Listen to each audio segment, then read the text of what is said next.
Hello, everyone, and welcome to my presentation. Today, I'm going to talk about the lecture number 3 about thermodynamics that I watched on YouTube in the MIT University channel. So let's get started. Well, in this episode or in this lecture, the professor talked about Clausius' theorem. And what is the Clausius theorem? Well, it's a little difficult to explain, to be honest, because you have to use a lot of math. But basically, the this theorem says that exist reversible and irreversible processes.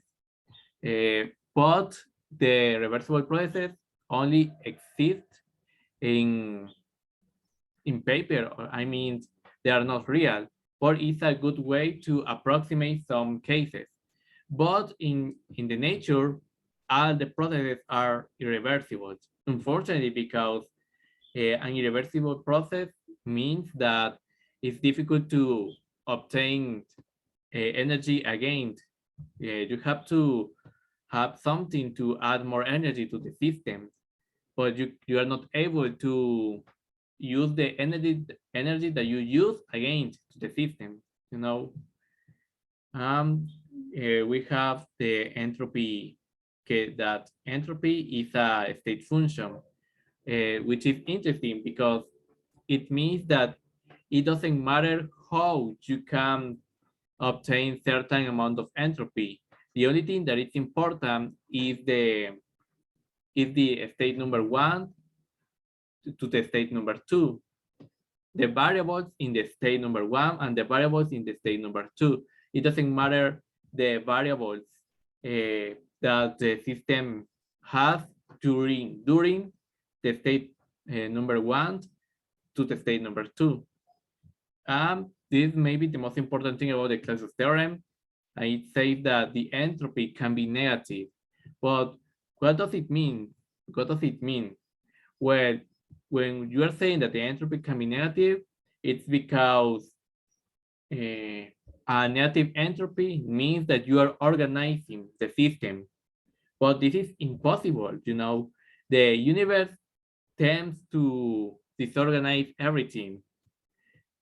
For example, imagine that in your room you have everything in order, but after a few days you decide to, I don't know, to select certain book.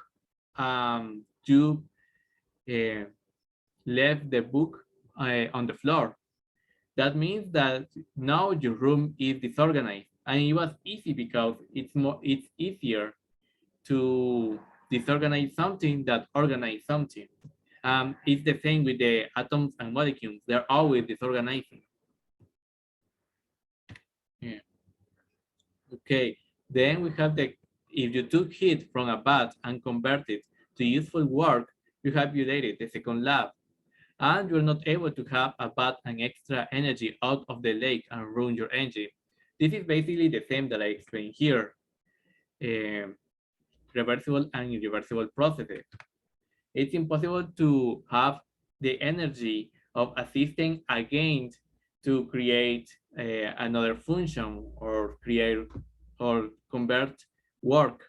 You have to add more energy, but you're not able to use the same energy to do the same work.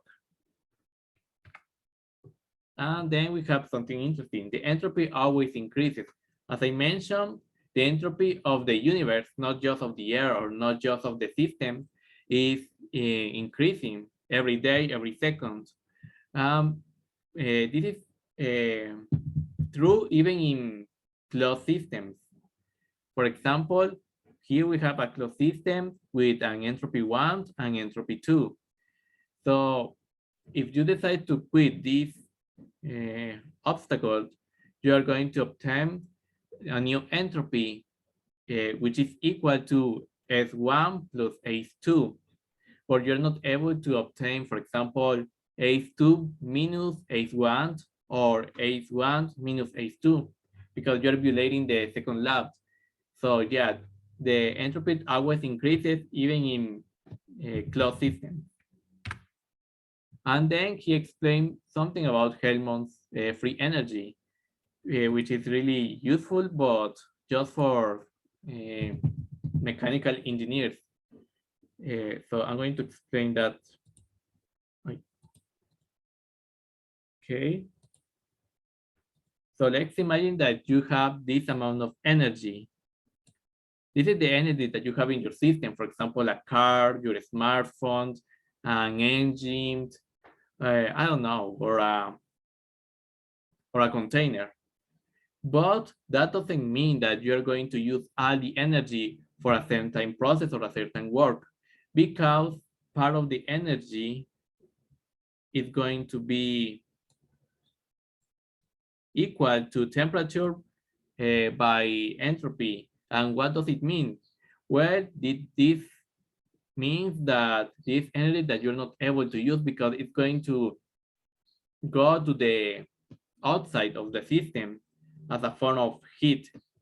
And you are only be able to use this energy.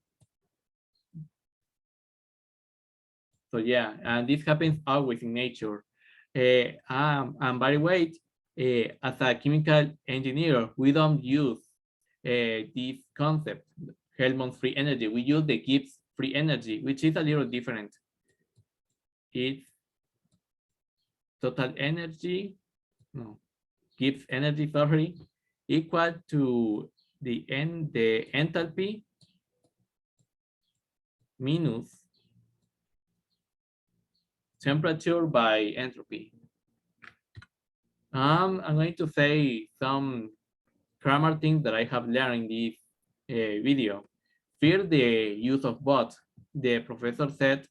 So this is going to be a general transformation in which both heat and work are exchanged. A WH clauses as objects. Here I have a spelling mistake, sorry. Quite generally, you would say extending what we had before. This is the WH object.